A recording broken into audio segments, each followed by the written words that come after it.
ગામ લોકો તો આ વખતે નક્કી કરીને બેઠા છે કે આ વખતે એક પણ ભાજપનો આગેવાન કે કાર્યકર્તા વોટ માંગવા આવે ને તો એમના જબ્બા ફાડી નાખવાના છે, એ પાકું. ચૂંટણીનો બહિષ્કાર શું ખરેખર સમસ્યાનો ઉકેલ છે? લોકશાહીમાં મતના આપવાથી નહીં, પરંતુ મતના અધિકારનો ઉપયોગ કરીને સત્તા બદલવાથી પરિવર્તન આવે છે. પરંતુ જ્યારે એક જ ગામના લોકો વર્ષો સુધી એક જ સમસ્યા ભોગવે, અનેક રજૂઆતો કરે અને કોઈ સાંભળે નહીં, ત્યારે લોકોનો વિશ્વાસ લોકશાહી પરથી તૂટવા લાગે.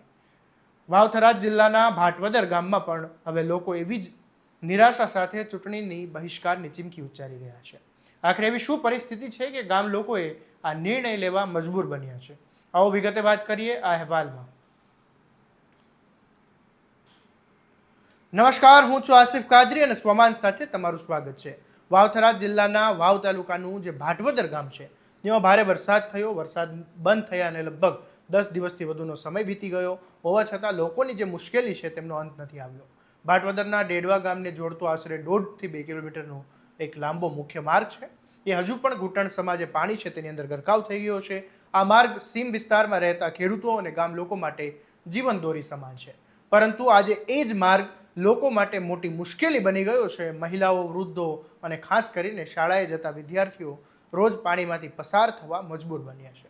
ઘણા વાલીઓએ તો પોતાના બાળકોના ખભા પર બેસાડીને અથવા તો પકડીને પાણીમાંથી પસાર કરીને શાળા એ પહોંચાડે છે. શાળા છૂટે ત્યારે ફરીથી આવી પરિસ્થિતિ સર્જાય.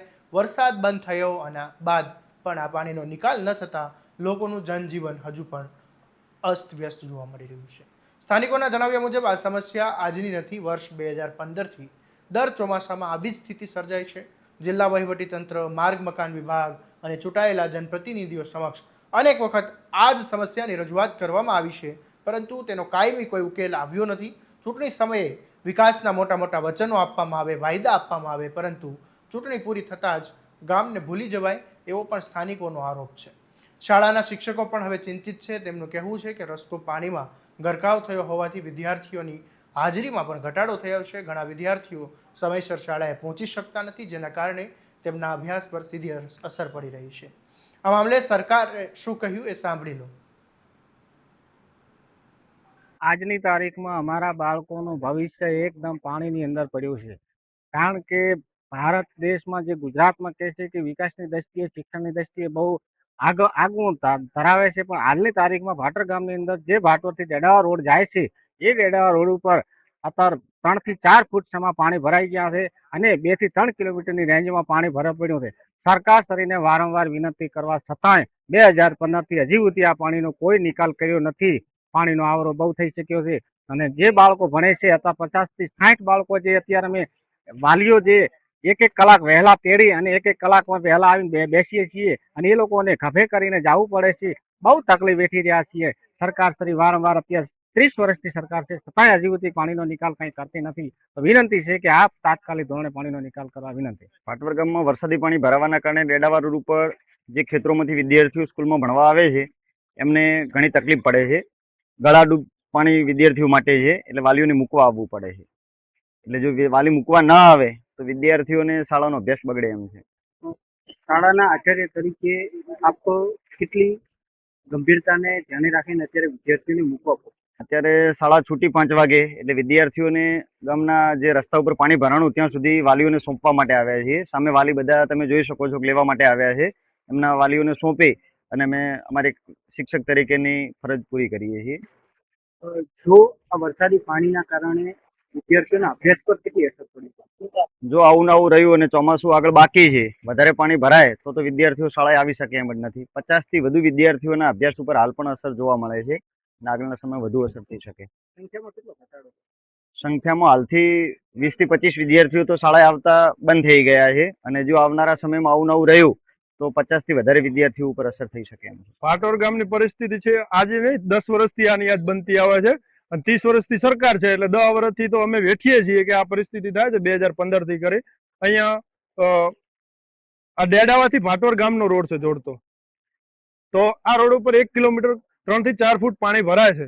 ગયા વખતે કલેક્ટર સાહેબે અહીંયા મુલાકાત લીધી હતી. સીએમ સાહેબ આ વિસ્તારમાં હતા. વારે ઘડીએ પૂરની પરિસ્થિતિ થાય છે. સામાન્ય વરસાદમાં અમારે તકલીફ વેઠવી પડે છે. અહીંયા તમે આ દ્રશ્યો જે ચાલતા બૈરા અને છોકરાઓ જે સ્કૂલ વાળા ચાલતા જુઓ ને તો તમને આંખે આંસુ આવી જાય એવી પરિસ્થિતિ થાય છે. વિદ્યાર્થીઓને રહીશોને કેટલી તકલીફ? રહીશોને અને વિદ્યાર્થીઓને બંને સાઈડ થી એમના મા બાપ અહીંયા લેવા આવે, 1-1 કલાક વેઇટિંગ કરે, એમને માથે ઉપાડીને લઈ જાય એ બાજુ પાણીમાંથી. આવી પરિસ્થિતિ છે અહીંયા આગળ.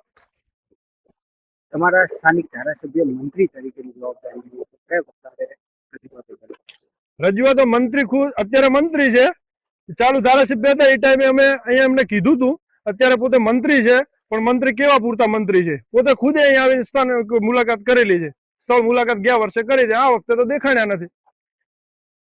આવનાર સમયમાં 2027નું ઇલેક્શન તો કેવા પ્રકારની ગામ લોકોની રણનીતિ? ગામ લોકો તો આ વખતે નક્કી કરીને બેઠા છે કે આ વખતે એક પણ ભાજપનો આગેવાન કે કાર્યકર્તા વોટ માંગવા આવે ને તો એમના જબ્બા ફાડી નાખવાના છે, એ પાકું. હવે ભાટવડ ગામની પરિસ્થિતિ આજે કોઈ નવી કથળી એવું છે નહીં. આ લગભગ 2014 થી આથી 5 થી 6 વખત આવી પરિસ્થિતિ કથળેલી છે. અને અત્યારની તારીખમાં જે ફલોટ વિસ્તારની અંદર રહે છે, મેન ડેડાવા રોડ છે હરિયો, ભાટવડથી ડેડાવાને જોડતો, અને અમારા 400 ખેડૂતો જે અહીંયા આગળ આવેલા છે, એ તમામ જે 50 થી 60 બાળકો રહે છે એમના માટે અત્યારે પાણીમાં જવા આવવા માટેની બહુ તકલીફ પડે છે. એટલે એમના મા બાપ એમને ઉપાડી અને નિશાળે મૂકવા જાય છે, પાછા 2 કલાક ટાઈમ બગાડે નિશાળથી ભણવા આવે છે. હવે બીજી વાત એ રહી કે જે પાણી છે ખારું પાણી ભેગું થયેલું છે, જેના લીધે ભયંકર રોગચાળો, અંદર જીવ જંતુ પડ્યા છે અને લોકોના સ્વાસ્થ્ય સાથે પણ ચેડા થઈ રહ્યા છે. કોને કોને રજૂઆતો કરી? અમે આગળ પણ સાહેબ શ્રીને રજૂઆત કરી છે, કલેક્ટર સાહેબ શ્રીને, સૌરભજી ઠાકોર સાહેબને પણ રજૂઆત કરી છે. અહીં સાહેબો બધા વિઝિટ કરીને પણ ગયેલા છે, છતાં પણ વાયદા કરે છે કે આજે કરીશું કાલે કરીશું, આમ કરતા 10 વર્ષ કાઢી નાખ્યા. તમારા સ્થાનિક ધારાસભ્ય મંત્રી તરીકે જવાબદારી મળી છે તો પણ કશું નથી થતું. હવે સાહેબ શ્રી સૌરભજી સાહેબ શ્રી એવું કીધું કે ભાઈ થઈ જશે એમ 10 વર્ષ કાઢી નાખ્યો છે. 30 વર્ષથી ભાજપની સરકાર છે. હવે સરપંચ તરીકે મારે તો કહેવાનું એટલું આવે સરકારને કે ભાઈ તમારી સરકાર છે, તમે ધારો તો એક દાડામાં કોમ થઈ જાય, અને તાત્કાલિક ધોરણે આ અમારા ભાટવડ ગામને ખારથી અને અમારા ખેડૂતો જે છે અત્યારે જમીન વિહોણા થઈ જાય છે, અને અમારે આ બધી જમીન સોલારમાં ભાડે આલવાની થશે. એના કરતા અમને બચાવી લ્યો તો સરકાર સરીકે આનો કંઈક પાણીનો નિકાલ જલ્દી કરો. આવનાર સમયમાં 2027નું ઇલેક્શન આવનાર છે તો રણનીતિ ગામ લોકોને કેવી રહે?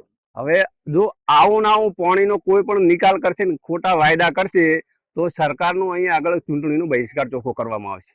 તો સરકારશ્રીને વિનંતી, જો ઊંઘમાં હોય તો હવે જાગો અને આ પાણીનો તરત નિકાલ કરો. અને અમારા ભાટવડ ગામના ખારમાંથી અને ખેડૂતોની જમીન જે હાથમાંથી જઈ રહી છે બિલકુલ ખારી થઈ ગઈ છે, અને જો અત્યારે આ તાત્કાલિક નિકાલ નહીં કરે તો જમીન વિહોણા અમે ભાટવડ ગામના ખેડૂતો થવાના છે. તો તાત્કાલિક ધોરણે આનો નિકાલ કરે એવી મારી સરપંચ તરીકે સરકારશ્રીને વિનંતી છે.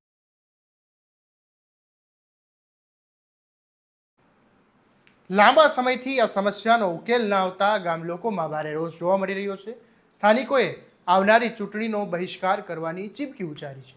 જોકે લોકશાહીમાં મતદાનનો બહિષ્કાર એ અંતિમ ઉકેલ નથી. મતદાન એ નાગરિકનો સૌથી મોટો અધિકાર છે, અને જો લોકો વર્તમાન વ્યવસ્થાથી અસંતુષ્ટ હોય તો મતના અધિકારનો ઉપયોગ કરીને સત્તામાં પરિવર્તન લાવવું એ જ તો લોકશાહીનો સાચો માર્ગ છે.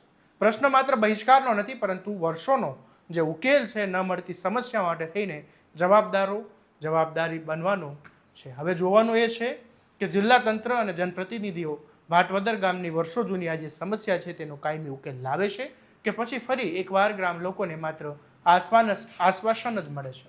આ મામલે તમારું શું કહેવું છે અમને કોમેન્ટ કરવાનું ભૂલતા નહીં, અને આવા જ દરેક તમારા સ્વમાનની વાત કરતા અહેવાલો માટે તમારા સ્વમાનને સ્વમાનથી સબસ્ક્રાઇબ કરવાનું ભૂલતા નહીં.